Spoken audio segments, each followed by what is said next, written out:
Hello, and welcome to For Book's Sake. I am Heather Roberts. I'm Veronica Adams, and together we are 1852 Media. And today we thought it would be fun with Veronica's fantastic Taylor Swift lips. It's not even red; they're like magenta. Oh, really? They just look red in my ring light. It comes across like red, yeah. Yeah, no, Here. It looks it's great. funny. Well, thank you. Yeah. We're going to talk a little bit about celebrity today, right? About the rise of celebrity. Definitely. We're going to talk about author and reader spaces. What happens if you've been reviewing books and you're suddenly now an author? Right. Should you keep reviewing? And same thing, author reader spaces, all of that good stuff. What is the etiquette that we should be having for those spaces, right, and in those positions? It's an interesting concept and something to talk about because I feel like it happens frequently, and especially with the younger generation that's coming up that's now entering these spaces and maybe started out as a TikTok, reviewer and then wants to write a book. Mm-hmm. How does that transition work?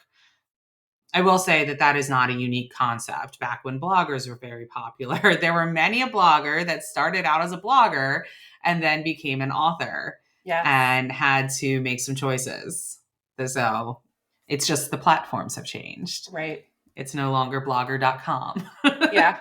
The technology is a little different. So the town hall where everyone gathers to enjoy the content has changed, but the concept is the same. So exactly. Yeah, it's an interesting sort of gray area now too, with the way social media has changed with the introduction of TikTok specifically, and a lot of small waves being made in the community from time to time where people maybe aren't exercising the best etiquette or making some decisions based on where they used to be in the community that perhaps is not a really great look for where they are now in the community. So yeah, just good to kind of cover maybe some do's and don'ts and make some reminders for people that depending on how you fit into the industry at this point, maybe you need to kind of change your approach to certain things.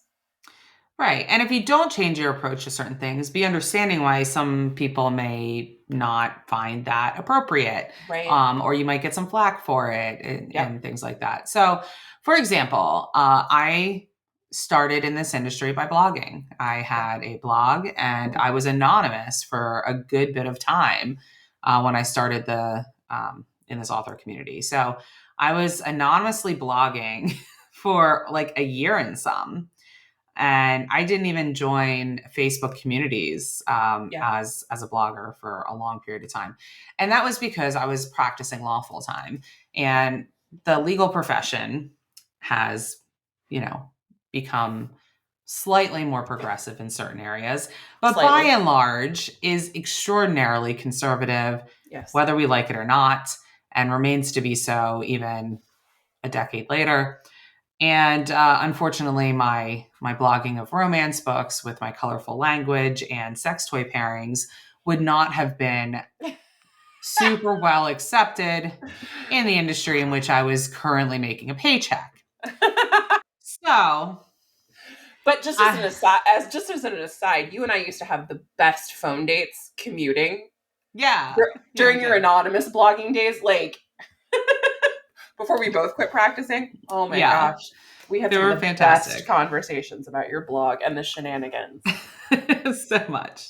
Because it was appropriate for you to have that privacy and maintain a separation between the demands of your profession and the day job and what started out as a hobby that ultimately became a career change in a small business. Right. Yeah.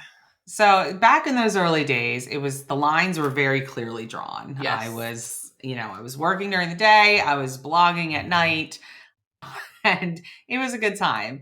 And then when I decided to, take the leap into the industry full time, I essentially, posted the first photo of myself and my husband. I think it was on New Year's in 2016. Mm-hmm. And that was when we started our company. And it was people were very excited to see my face. They were like, oh my God. Like it was a big deal. Yeah. Because I was very active in the community at that time, but had never shown my face. And then obviously at that point I had decided to leave the practice of law. Yeah. Also, obviously starting the business, I was now representing authors publicly. Yes. And by publicly representing authors, I ceased reviewing books. I stopped reviewing. But Heather, books. why? But why? Because here's the thing. Number one, when you are reviewing books, I mean, when you're reviewing books, you're putting out there your opinion on a specific book. You are critiquing a book, whether it's a good critique or a bad critique. Both can be true. I did not want my opinions to sway, other people in the industry to potentially offend future clients. Right. If I didn't like a book or I was overly critical, I no longer felt that I could give an honest review without my bias of the industry seeping through. Yeah. With my bias in my position in the industry seeping through. Sure. And because of that, I felt that because my review was no longer going to be truly honest, I just stopped reviewing. And that's really what it came down to. I could no longer really give that honest review that you are owed to authors when you review a book. When you take an arc and you say, I'm going to review a book, you owe them an honest review. Right. That's what that is. At what point does your review become an extension of the business, part of your representation of current or former clients, or an attempt to curry favor with future clients? Well, yeah, and it also becomes an issue of favoritism, right? Of your current clients. So if I'm going to be reviewing books of current clients, if I review one current client and then don't review another current client, that's going to create a whole host of issues. People, well, why didn't you review my book? And when you're trying to run a successful business, you want to have as many clients as possible, which means that you would then be sitting reading. I would be sitting reading all day and reviewing books. And then it's really just more of a paid promotional review service. Right. I wouldn't be able to be posting my reviews on Amazon or other retailers that prohibit paid reviews, because they are giving me money. And if that was part of the exchange, that would prohibit that. I would only be able to post it on my website. Right. So it felt that it was no longer the same field, that I was in. So that's why I stopped reviewing books as an industry professional. I still read books. I still read a lot of books. And honestly, it's called market research as far as you and I are concerned. It's called market research. And honestly, it's great because it gives me that divide, right? Like, because I do read some books for work. Sometimes as you do too. Sometimes an author will come to you and say, listen, would you please read this? Because I'm just unsure about X, Y, or Z. Yeah. Or will you proof my audiobook? Like I listen to audio all the time. Right. And it's critical listening designed to help the author request edits from the producer, the production company. It's not designed to give them specific feedback on the book they wrote that's now being produced in audio necessarily. Right. So, but you're getting paid for the work that you're doing while you're doing the audiobook, but you still get to consume the book, which is great. And same thing, with whenever I'm reviewing or reading a book from a client. So it turns into a work project at that point. Do I get enjoyment out of it? Of course I do. Usually there is enjoyment to be had. However, it is also work. So in order to keep that line clear, so I don't lose the love of the hobby and of reading that I truly have, I keep my personal reading completely separate. Yeah. Very rarely do people know what I'm reading. Yeah. Veronica usually knows because she's the one. I tell you. Yeah, I tell you. That's about it. Sometimes my husband. It's just to bring me into the 21st century and be like, girl, you got to read this with me. Or I just finished this and you have to get a copy. Like, you just have to read it. Get a copy now. Yes. So I still fangirl privately over certain books. Totally. She absolutely does. But publicly speaking, it is a purely professional front, because Right. that is what we are. We are professionals. This is the business. So, and it also helps me keep the love of reading. So nobody's telling me what I have to read. Right. I get to choose whether I want to read. Have I read clients' books for fun? Yes. Yes, I have. Absolutely. Do I tell Absolutely. them? Never. Usually not. Never. Like occasionally a situation will arise where I like have to admit, basically, I've read your book. Like I read it. But usually no. Yeah. I do not offer that information because it's my personal private reading. Yeah.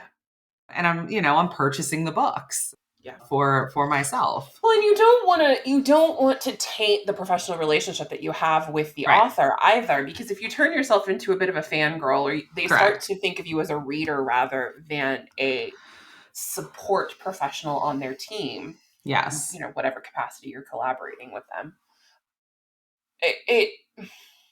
it makes doing the work you were hired to do a little bit trickier. It does. I agree. And it's like taking a professional relationship and making it too friendly for it to function in its professional capacity. Right. There's that fine line. Yeah. I adore my clients. I absolutely adore them. But like, I need to be a professional support person for them because they are paying for my time in that capacity. Right. And I they're not paying for me to be, a sycophantic cheerleader who's out there like, just fangirling all the time. They also have to believe me when I tell them that something isn't a good idea. Exactly. They have to be able to see you as a source of constructive criticism and of an alternative source of thought or a devil's advocate when that's necessary for the protection of their brand or their business. And the closer you are to them, the harder it is for that to function the way it needs to. Yeah, there's a fine line. Goes back to your whole favoritism thing. It does.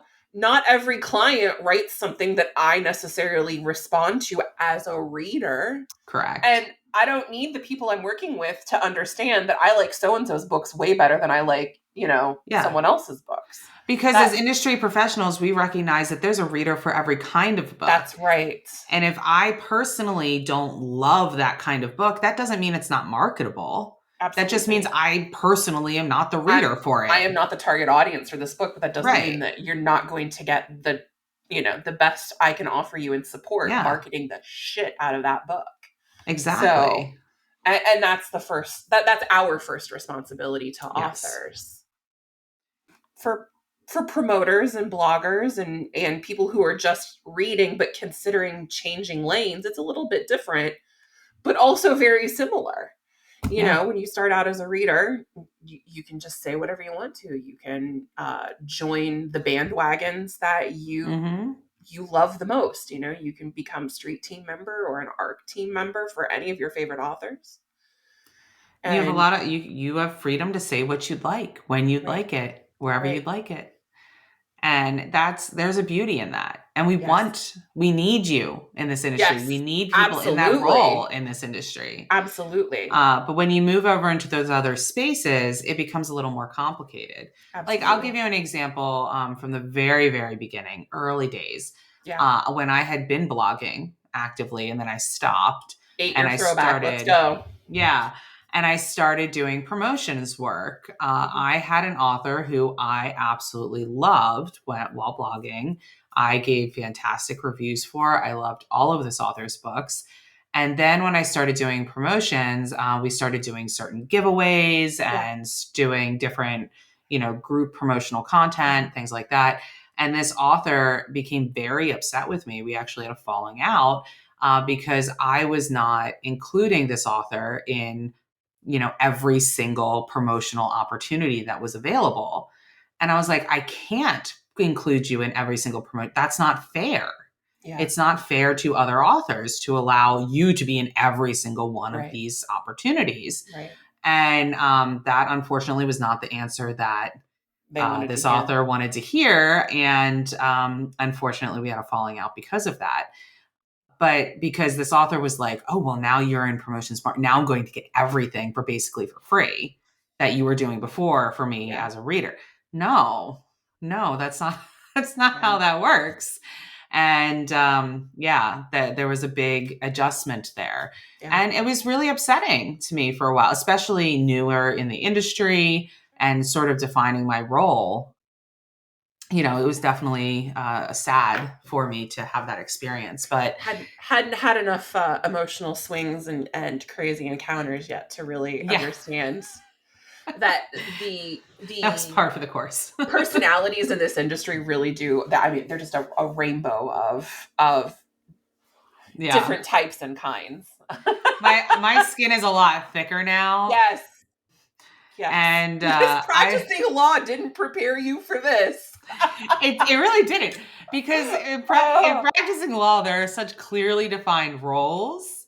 Yeah. And here it's just, there's no, as we've discussed before, there are like no rules. Right. And so it was just like, well, do I want to do this? No. Or is this appropriate? I have to make that determination. Yeah. Whether it's appropriate or not. So yeah, it was there was some stumbling blocks, but it's a great example of how things can sort of fall apart. Yeah. When one because the lines get blurred and people don't necessarily understand, appreciate, or respect the position and role of the other person. And I think so. Talking about it from an author, when you're a promoter, a blogger, a reviewer, and you move into the author space, should you be reviewing other authors' books now that you are promoting your own? It really depends, but I'm going to lean to the side of no. Yeah. I mean, if you are blurbing one of their books, so you're giving them a quote to be used for promotional purposes, then of course. But if you are just randomly picking up books and reading it for fun, for your personal, edification, and then posting reviews that especially lean critically, right. It's not a good look. Well, and I think that's the distinction, right? When the reviews are critical rather than positive. Yeah. That's when we get into this gray area of maybe this is not the best etiquette for a person in this position, because it starts to give the appearance that you are out to get other authors, or that you don't think anyone is as good as you are and that your work is superior. And maybe it is. Maybe there are objectives. Maybe there are objective standards by which we can measure your work against of everybody else's and decide that you, in fact, deserve a Pulitzer Prize or, whatever. But it still reeks of trying to climb up over the competition and put yourself ahead of everyone else. Yeah. Rather than just being a reader offering critical feedback. It really looks like an author behaving badly in that sense. Also can come up. Oh, sorry. Go ahead. No. Go ahead, please. I was going to say it also can come up the other way, perception-wise. So if you find an author who's popular and you love their books, and so you start talking about their books constantly, it starts to look like you're trying to ride on that author's coattails. Yes, 100%. And try to gain that author's readers. And there is absolutely readers to go around and to be shared, and everybody agrees with that. But there are ways to do it that aren't icky. And that it starts to feel cringe, very icky. Yeah, it's not the way. It is not the way to do it. Other authors do not perceive that well. I'll put it that way. I'll put it that way. Yeah, it really appears like an attempt on your part to sort of hitch a ride with this author who perhaps is more popular than you, or who sells better than you, popularity aside. But what I was going to say before is just contrast that situation, or both of those situations, to authors who run book clubs where they have a reader group where they share a book, quarterly or monthly or even weekly, and discuss it in group. And it's not really so much about an up or down review, but just about saying, I read the book, you guys read the book, let's talk about the book. I'll tell you what I thought, you tell me what you thought. Yeah. Or authors who read throughout the year and then do giveaways, like a holiday giveaway. 12 Days of Christmas. These were my 12 favorite books this year. I'm going to give away a copy to somebody. Not to promote myself in relation to the other authors, but because I am also still a reader in this community, and I'm not just here to sell you guys books, but to also engage with you about other books in our community.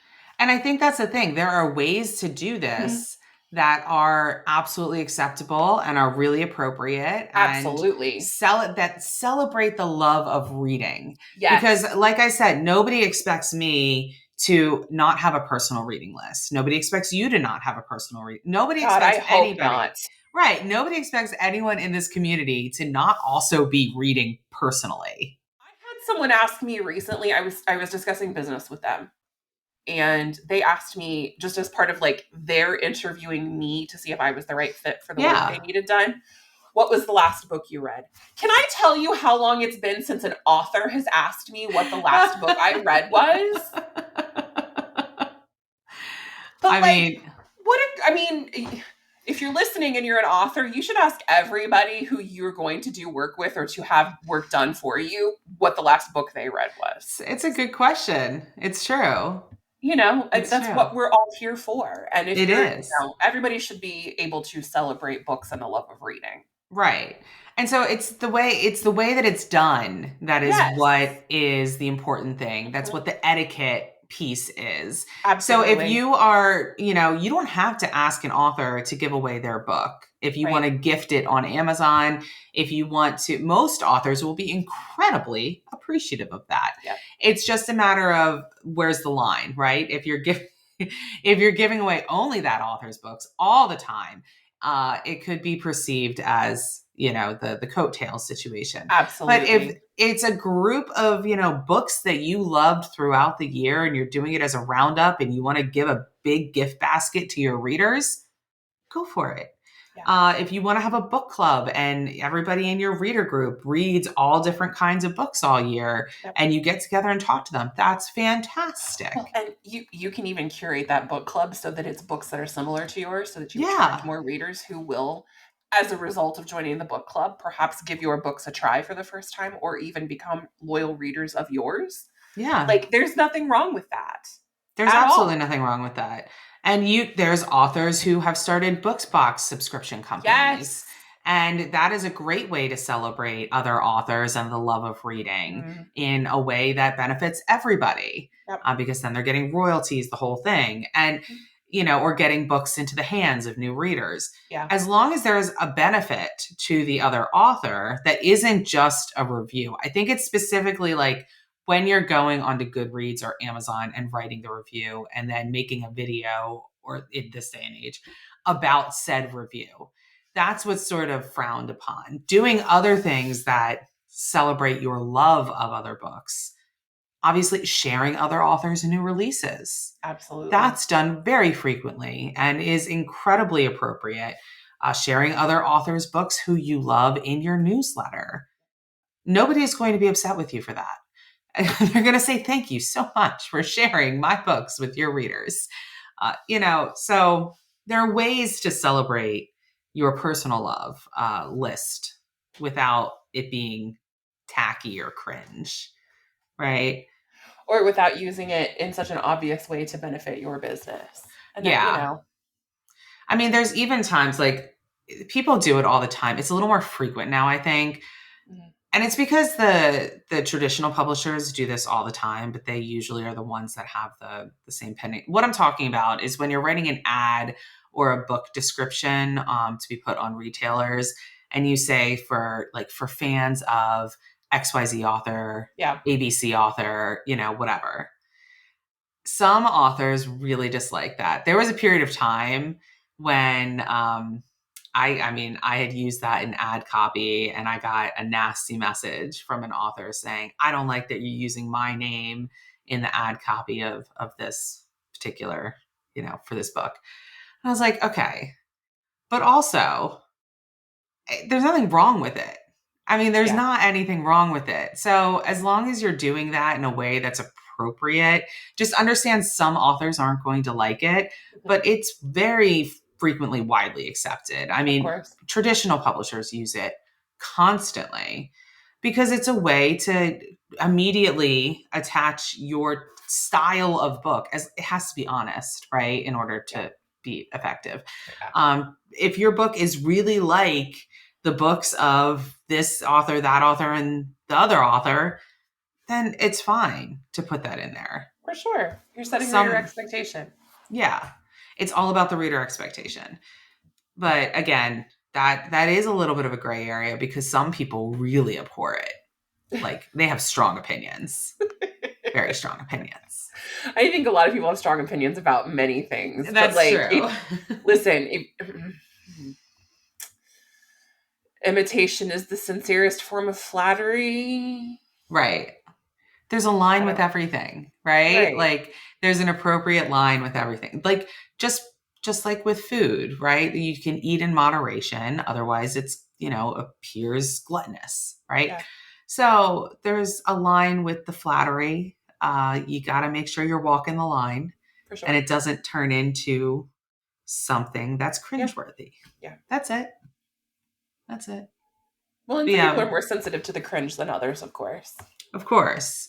So you have to do what you feel is appropriate, but just understanding that other people may have these different perceptions so that you're not taken completely off guard if somebody does message you and say, ooh, I really thought that was not great. So and then you don't get blasted on social media for creating a TikTok reviewing an author's work when you yourself are holding yourself out to be an author, but you haven't published anything yet. Yeah. So this concept, this discussion that we're having today stems from a TikTok that Veronica and I saw. As it usually does. As it usually does. Thank you, TikTok, for your incredibly constant ideas. We should really just open the podcast with "This is for book's sake," brought to you by either TikTok or Taylor Swift. We'll get into it and find out. Yeah, one of the two. So yeah, what had happened was there was an author, alleged author. I mean, as Veronica said, this person has not published. An intended author. Someone who has maybe completed a manuscript but has not published it yet. And I believe is also a writing professor at a university somewhere. Did not know that. College or university, yeah. Mm. That is on the resume. It is in the bio. And it's what happened even less professional, if you ask me. I agree, but also sort of makes it more understanding why this particular person maybe thought that it was appropriate. Because, as a professor, you're constantly critiquing, right? But there's a whole... Anyway, so what had happened was... Let me tell you what happened before we get into it. What had happened was... This person basically posted books. They were author bios that she thought that needed work. And she publicly critiqued author bios. And then doubled down on one of these authors, at least, and started critiquing her book cover and her book blurb publicly. The person that she started critiquing is a fairly newer author, not super well known or anything like that, and was completely taken off guard. Flabbergasted, if you will. Yeah, I mean, imagine that you're just trying to build a brand and get some name recognition, and you wake up one day to somebody putting you on blast on social media, for no reason. Yeah. For you didn't ask for this. You didn't ask this person to read your books. You didn't ask this person. You probably don't. You don't. There's no evidence that she even knew this person. Yeah. And she's just being blasted across social media for being publicly critiqued on her author bio and blurb and book cover and all sorts of things. Yeah. And wow. Don't do that. Don't do that. So now this person, this intended author, is assumingly going to want to publish at some point. How many people do you think are really going to support that type of behavior? Would you want to read somebody's books that are so critical of your future peers? Yeah, no, I don't like reading Mean Girls. Yeah, I'm not into that. So you're not doing yourself any favors. Well, and that's applicable across the board. There are certain people in the industry with well-established reputations for being this level of petty or this level of cringy, who I just don't read anymore. or I never won't read started them. reading as a result of their Yeah, reputation. 100%. I mean, I've seen authors behave poorly at book signing events and won't read them anymore. Yep, I don't make a absolutely. massive announcement. No. I just I just personally Quietly refuse to support the refuse to author support. in any way, Yeah, shape, or form. correct. So, it is what it is. But yeah, this person, I imagine, listen, if you want to provide your expertise, you believe that you have expertise to give, and you want to provide your expertise by maybe, I don't know, making a TikTok video about how to write an author blurb. Do that. Write your own author blurb. Critique your own blurb, right? Like critique your own bio. I keep saying blurb, but it's like bio. Critique your own. Like write a bad one and show why it's bad. Don't use some other real person as your prop. Why? Why would you do that? I mean, it's a great it started out bad, but people have really been supporting these other authors who were named, and they've gotten a lot of new followers and potential new readers to come to them. So I'm thrilled for them for that. But yeah, not a good look. No. And I mean, like, I don't know. Maybe this blows up like the Goodreads review scandal, and we find out later that the original video poster has a mental illness that they struggle with that led them to make this decision, right? Right. Kate Corain, 2.0. I think where they really just enjoy making other people feel embarrassed or, putting That's people in their really what it places. feels like. It feels like this person just really enjoyed being a mean girl. Or perhaps they are the type of person who only feels good about themselves when they are trying to be superior and condescending to others. Right. And yeah, I saw some videos of other people who were saying that, like this is the same kind of energy of like an editor who tries to insert their own voice into your book. Rather than just editing what you've written, they actually try to rewrite parts of the manuscript for you. Correct. And I think that's an accurate take 100%, because this really feels like there are 7 million ways to write a bio. Yes. Like I can do it better than you. So let me just share with everyone else how you did it so bad. And there are so many different writing styles. There are so many different, there are things that she was saying, I guess, in her video, that these things are objectively wrong. That's what everybody is taking issue with, because there's no objective wrongness in writing. There really isn't. I mean, like, if we're following a specific manual of style because it's some sort of academic paper, fine. There might be a correct way to do it. But this is a creative exercise. It's like painting or writing music. Fuck off with a right way to do it. People are allowed to create however they want to. That's the whole thing. It's audacity. That's the thing that has gotten everybody up in arms, that there's no right way to write. There's no right way to write. And there really isn't. People learn the rules so that they can break them. Because if you do it in certain ways, it has an artistic quality to it, right? Also. Yeah, like just any art form. Yeah. And, certainly if you are, you have 700 million spelling errors in your book and it becomes unreadable, that becomes a poor reader experience. And, but your reader reviews are going to reflect that. Yeah, your reader reviews are going to reflect that. Don't worry about that. Readers are going to let people know that this book was not edited or proofed, or that the editing was lacking and the proofing didn't catch a whole bunch of stuff. Yeah. And that could be objectively wrong, but also maybe you did certain things for a certain reason. I don't know. There's so much with writing that is creative. I mean, it's creative. Right. And if it's done intentionally and with purpose, then, it can be done so many different ways. So the point being, there's no objective right or wrong. Everything's subjective in writing. That's what makes writing so amazing. That's what makes the reader experience so unique every single time. Well, if you take one of those books that's not been edited well and that the reviews reflect that, you go through every single review, you're going to find probably, if not a handful, maybe even equal parts reviews of people who loved the book and didn't mind. That these things that are objectively wrong actually did not hurt the book for them in any way, shape, or form. And they were happy to read it. They enjoyed the story. They liked the author, whatever the case may be. I mean, right. The market will support a lot of stuff. Market does support a lot of stuff. So, and especially when you're talking about an author bio. Listen, I know. How many people read those? Like, not, I read them. You read them.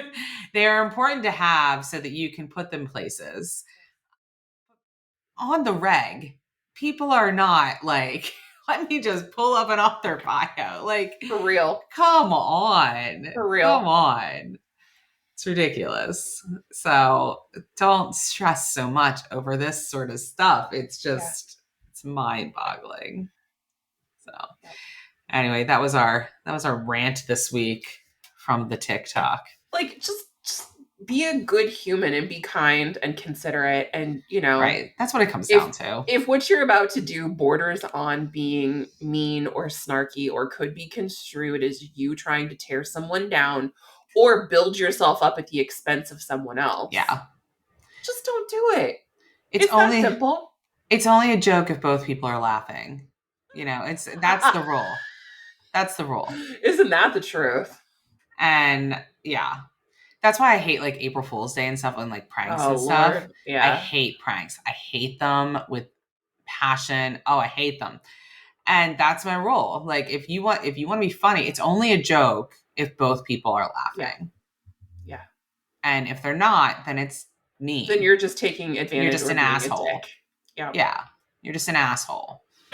So that's my life lesson for you today. Yes. This week's episode of 4 Books Sake. Just don't be an asshole. Don't be an asshole. That's what most of them are, honestly. This is your guide as to how not to be an asshole. Yeah, but like, there's so many people out there who are tone deaf or completely out of touch with what it means to be considerate and kind to others. Yeah.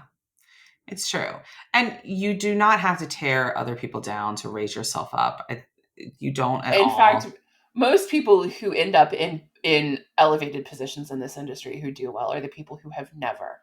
Yeah. There are some people near the top who have stepped on others or who have been mean or abusive or who have taken advantage of others. I mean, but most people... We would do that episode if it wouldn't get us sued. Yeah. But most people...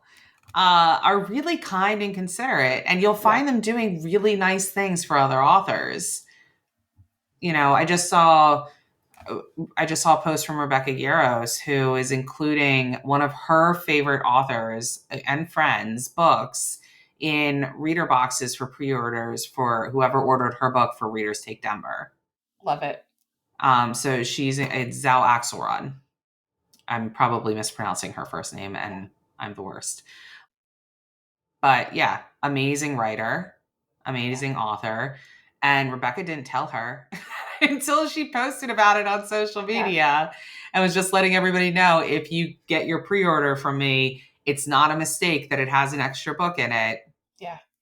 And, she was just completely floored. That is kindness, like that's raising up another author's voice just because you love their books. Yep. That's doing 12 Days of Christmas and giving away your favorite books of the year to your readers to expose them to other authors that you love. Yeah. That's the right way to do that. Yep.